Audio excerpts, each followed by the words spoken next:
What's up, guys? So I have a great question from DeAndre, but this is not just DeAndre's question. This has been a question that we've been getting consistently across the board on social media and stuff like that. So I want to make sure I address it one time and for all for anybody in the academy that has the same question, has the same reservations, and what's happening right now in the stock market. So what's happening in the stock market right now, it's totally normal. I have zero fear. This is very normal. If it dropped another 20%, I'd be sitting here saying the same thing. If it dropped another 50%, I'd be saying the same thing. Like literally, as long as you're in good quality assets, like we always talk about, you've gone through the education, you've understood fully the concepts we talk about, you'll be fine. Let's walk through this question though in detail. So the market's going through a downturn right now is what the question was. And I want to define that in a second.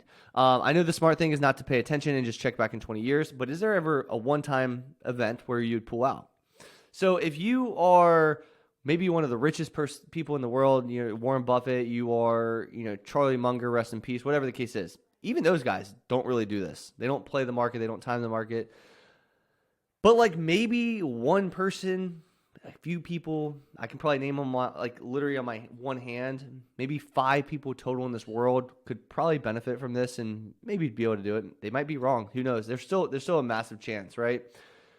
For 99.9% of people, it's not even worth the consideration of doing so, and here's why. If you build a portfolio that aligns with your risk profile, let's highlight that. This is why we talk about risk profile a lot, because if you don't pick a risk profile that aligns with you and this scares you, you're not in the right risk, you don't have the right portfolio allocation. Before you select a portfolio, you should know specifically what is the chance of downturn and what is the amount of downturn that I could potentially experience with this type of portfolio. There's no way to, accurately predict exactly what that looks like. But in the worst case scenario, generally speaking, a 30% downturn could happen with this portfolio. So if a 30% downturn happened, like I joke about all the time, if you answer these questions on a Friday morning with your coffee feeling real good and mental mindset, you're probably not going to really think deeply about that question. Right now, what are you feeling? Ask yourself that right now. We haven't experienced anything, guys, just so you know. So be real with yourself, because this is where it gets real, is when you have a little bit of downturn, a little choppiness, people start freaking out and doing all these silly things and changing their plans and emotionally justifying and all of these things. This is not just a one off question. This happens this is precisely what we talk about, what we educate on. And I want everybody to be very clear cut on this. I'm going to show you some data in a second. So generally speaking, if you have your risk profile aligned, you understand what your timeline is for the goals. You understand what accounts you have. You understand what cash flow goes into those accounts. And you map that all out. That's called the Roadmap to Financial Freedom, a millionaire's guide to building automated wealth. Automated. So when you set that up, you've set that up because you're confident with, what's going to happen. There's going to be choppiness, but you've set it up to automate this process so that you never have to do it again. And that is a very important piece of the puzzle here. When you're setting these things up, if you don't feel 100% confident with your allocations, you haven't done enough due diligence or research or walk through the education or ask the right questions to get to that conclusion. You should have a very clear-cut conclusion. I am okay with this potential downturn for this potential upside, because there's always risk with everything. The biggest risk is being out of the market, being in cash, and guaranteeing yourself a loss to inflation. Never do that. It's a really bad one. But otherwise, with the stock market here, guys, this is a very important concept, because I've done this for 5 years online, and let's walk through the timeline. So 2019, 2020, we started running up, and then COVID happened. There was a big dip, and everyone was freaking out. Same type of sentiment, same type of questions I was getting then. 2021, we went really high after COVID, middle of 2020 all the way to end of 2021. Fantastic, right? Everyone was making money. Everyone was getting rich. Stimulus was being printed. Nobody had any questions. It was, hey, what risky stock play can I have now? And then all of a sudden, 2022 came, and we had a huge downslide, and everyone's freaking out. Most people that started their investment accounts sold out of their investments. They're back to square one. All of a sudden, this stuff that I talk about makes sense, and I'm not the old boring guy anymore. It makes sense.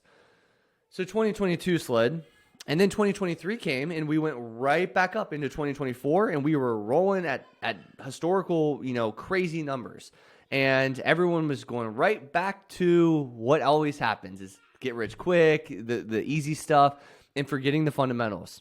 And what I want to remind everyone about is when you go through this situation is going to crush you if you keep jumping from fear, all emotion, right? Fear to exuberance, and ultimately just keep bouncing with emotion through the stock market.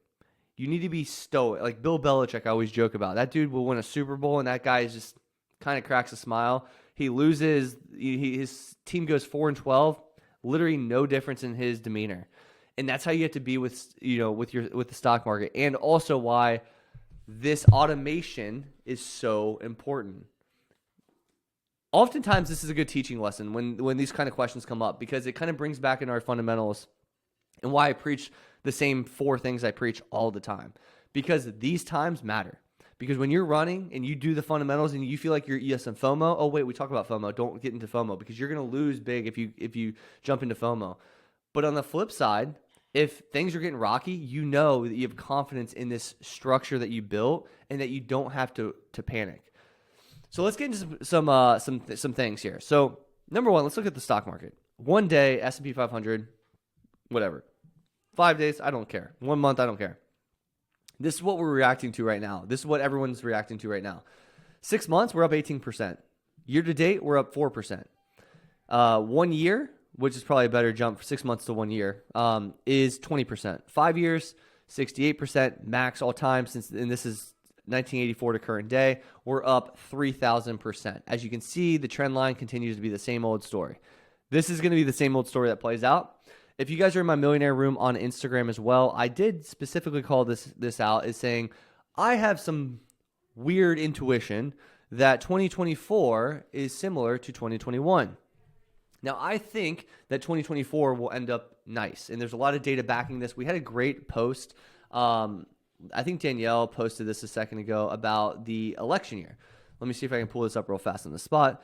Well, I do have a video myself on this if you guys want to watch it. Election market, here's some data there. But we had another, here we go, Danielle posted right here. She has a great a bunch of statistics on stock market during election year. Now, again, I don't really care. Like, I do this data so people understand what's going on, but like, I don't care. This is a 1 year thing, so it's not going to impact me at all, right? But that's a very important thing. Oh, shout out to Elizabeth and shout out to Ashley. Big wins, to say the least. 105,000 casual win. And Ashley paid off her credit card today at $10,000.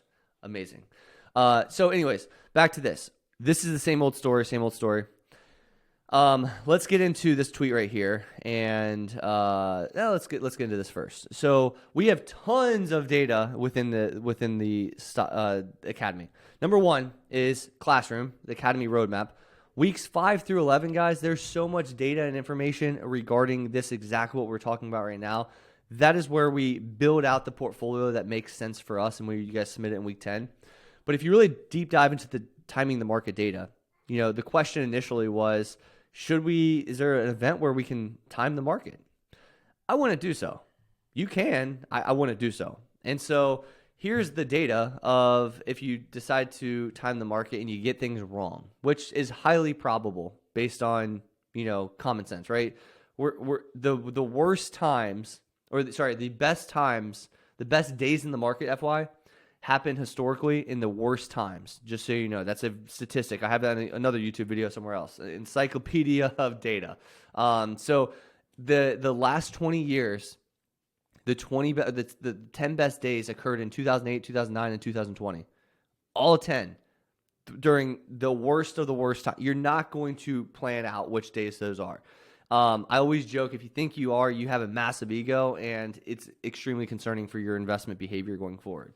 But as you can see, I'm not going to go through this data. You guys can read it. You can pause this video and you can see it. But in the last 40 years, the best 10 days out of more than 10,000 accounted for almost 2/3 of the stock market return. So you're playing with fire if you decide to do that. You can. I'm never going to stop anybody. I'm never going to force anybody, but I'm going on data, and common sense would tell me probably wouldn't want to play that game. Nothing that I would want to play. You can watch this video if you would like as well. Don't time the market. I think I have a great timing the market example with Schwab here.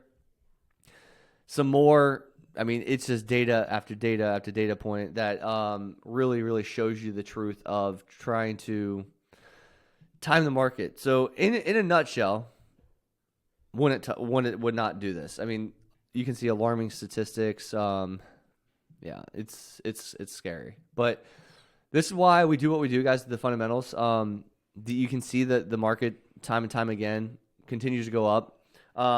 This is why it comes down to when you're building out your portfolio and you're selecting the timeline. So if I have a 30-year timeline, awesome. This is the risk I'm willing to take on. If you're nervous, ask yourself why. Because if you have a 5-year timeline, a 10-year timeline, your portfolio should not be as risky as that 30-year timeline, right? Your portfolio would be entirely different. And we have the tools and steps that you go through to create that portfolio for these unique situations. And everybody's situation is different. Everybody's goals are going to be different. And that's really, really important. And so when you're deciding amongst a portfolio that aligns with your risk profile, your timeline, your goals, the types of accounts that you're even using. If I have a 401k goal or a retirement goal, I'm using a 401k potentially through work and I'm 25 years away, I'm sitting here chilling. If I have retirement in the same situation, but I'm 59, well, I shouldn't be freaking out either because I've developed a portfolio that accounts for this potential downside that I'm comfortable with. If you're not 100% equities at that age, that wouldn't make any sense. You would build a portfolio and your allocations would be aligned with the potential downfall as well. And as you get closer to those different, your risk probably shrinks. The more capital you get, the risk probably shrinks a little bit. You can take on more risk when you have $5 to your name and you're waiting 30 years. As you get closer, maybe you have $3 million at risk now and you're 2 years away from retirement. You're not going to be the same type of allocation. And that is why this is so significantly important and why we take you through the exact steps to get there so that when these times happen, you aren't scared. You know that this is part of the game. This happens. This is the only way to build real wealth. And so that is extremely important. I want to call out this as well. So this is ARK versus SPY in the past 5 years. So again, we talk about the storyline of the market is always, little excitement. All of a sudden people get really arrogant and all of a sudden it dips and it goes through the bottom parts and everyone freaks out and panics and it's the ever-ending cycle. But ARK was one of those very highly touted ETFs of it's innovation, it's AI, it's new technology. Sounds like another thematic ETF to me that's probably going to fail long term. I'm not the smartest guy in the world, guys, but I just use basic data to tell me the story. And, I'm not claiming to always be right with this stuff. I have no idea if I'll be right long term. I really don't. But I would say 95% of these guys will lose to the market. So if in 2019, when everybody was riding high, remember this COVID time, this is the COVID time where I stayed this yellow line. Everyone else got all fancy on me, went to the blue, and they were like budget dogs at dummy. Okay, keep thinking that because I guarantee I'll outpace you long term because it's the old tortoise and the hare. It's the same story over and over and over. And I can reference 3 zillion data points that would prove this point to be right. And, 2022 was rough for a lot of fellas, but it was ultra rough for my ARK ETF investors that called me the dummy. Really, really silly mistake they made.